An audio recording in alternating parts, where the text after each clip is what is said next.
রাসূল সাল্লাল্লাহু আলাইহি ওয়াসাল্লামের লিডারশিপটা ছিল এথিক্যাল লিডারশিপ, কিন্তু এইটার অনেক বড় ক্রাইসিস আমাদের সমাজে, আমাদের নেতৃত্বের মাঝে। কি বলেন? নৈতিকতার ঘাটতি আছে না? নৈতিকতা বিবর্জিত নেতৃত্ব, এটা দিয়ে কিছুই হয় না। একটা জাতির ধ্বংসের জন্য নৈতিকতা বিবর্জিত নেতৃত্বই যথেষ্ট।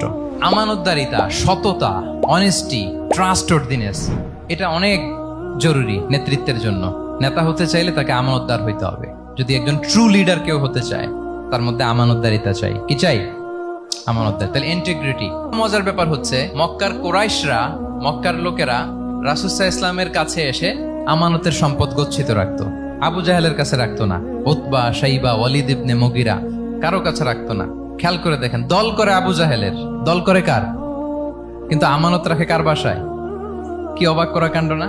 কর্মী হচ্ছে আবু জাহেলের, কিন্তু আমানতের সম্পদ রাখে কার কাছে?